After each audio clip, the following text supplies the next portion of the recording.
As we speak, our nation faces a multitude of challenges.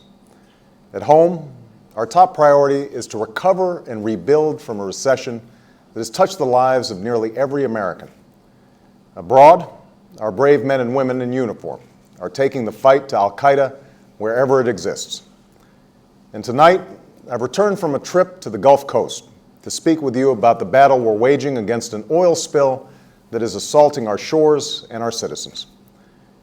On April 20th, an explosion ripped through BP Deepwater Horizon drilling rig, about 40 miles off the coast of Louisiana. 11 workers lost their lives. 17 others were injured. And soon, nearly a mile beneath the surface of the ocean, oil began spewing into the water. Because there's never been a leak this size, at this depth, stopping it has tested the limits of human technology. That's why just after the rig sank, I assembled a team of our nation's best scientists and engineers to tackle this challenge. A team led by Dr. Stephen Chu, a Nobel Prize-winning physicist and our nation's Secretary of Energy. Scientists at our national labs and experts from academia and other oil companies have also provided ideas and advice. As a result of these efforts, we've directed BP to mobilize additional equipment and technology.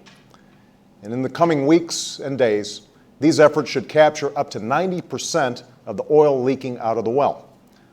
This is until the company finishes drilling a relief well later in the summer that's expected to stop the leak completely. Already, this oil spill is the worst environmental disaster America has ever faced. And unlike an earthquake or a hurricane, it's not a single event that does its damage in a matter of minutes or days. The millions of gallons of oil that have spilled into the Gulf of Mexico are more like an epidemic, one that we will be fighting for months and even years. But make no mistake, we will fight this spill with everything we've got for as long as it takes. We will make BP pay for the damage their company has caused. And we will do whatever's necessary to help the Gulf Coast and its people recover from this tragedy. Tonight, I'd like to lay out for you what our battle plan is going forward, what we're doing to clean up the oil, what we're doing to help our neighbors in the Gulf, and what we're doing to make sure that a catastrophe like this never happens again. First, the cleanup. From the very beginning of this crisis, the federal government has been in charge of the largest environmental cleanup effort in our nation's history, an effort led by Admiral Thad Allen, who has almost 40 years of experience responding to disasters.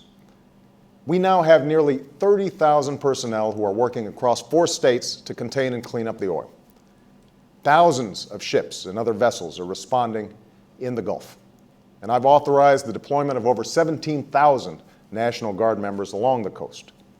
These servicemen and women are ready to help stop the oil from coming ashore. They're ready to help clean the beaches, train response workers, or even help with processing claims. And I urge the governors in the affected states to activate these troops as soon as possible. Because of our efforts, millions of gallons of oil have already been removed from the water through burning, skimming, and other collection methods. Over 5.5 million feet of boom has been laid across the water to block and absorb the approaching oil. We've approved the construction of new barrier islands in Louisiana to try to stop the oil before it reaches the shore. And we're working with Alabama, Mississippi, and Florida to implement creative approaches to their unique coastlines. As the cleanup continues, we will offer whatever additional resources and assistance our coastal states may need.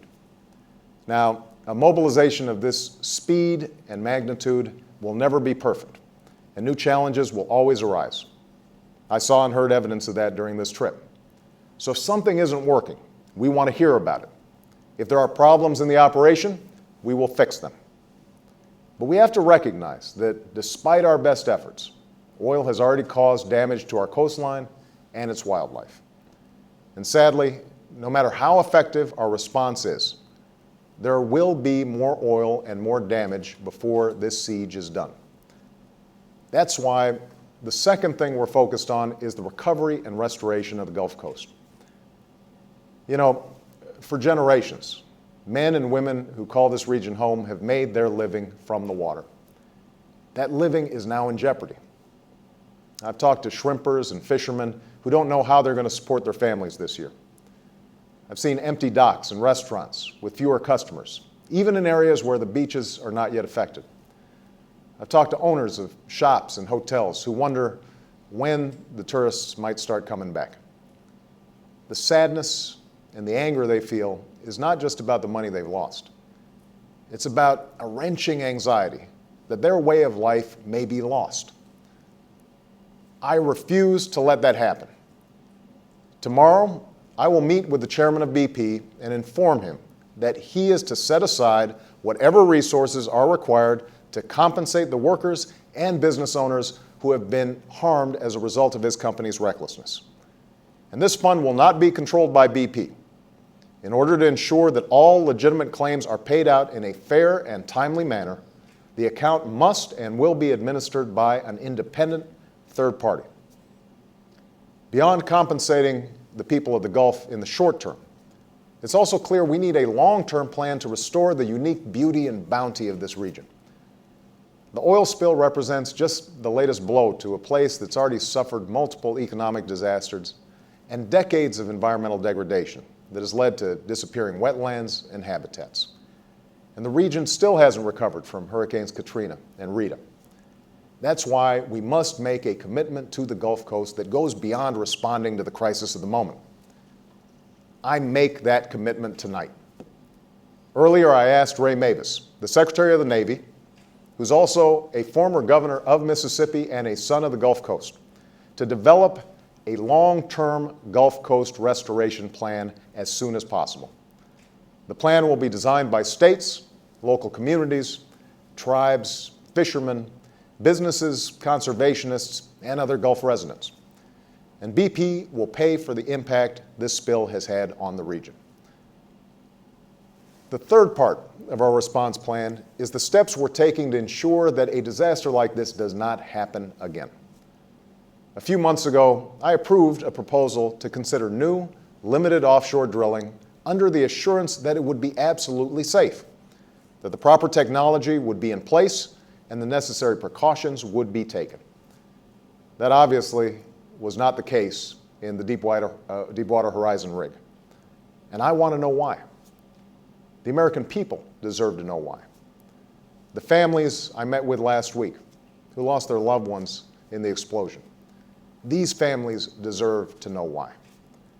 And so I've established a national commission to understand the causes of this disaster and offer recommendations on what additional safety and environmental standards we need to put in place. Already I've issued a 6-month moratorium on deepwater drilling. I know this creates difficulty for the people who work on these rigs, but for the sake of their safety and for the sake of the entire region, we need to know the facts before we allow deepwater drilling to continue. And while I urge the Commission to complete its work as quickly as possible, I expect them to do that work thoroughly and impartially.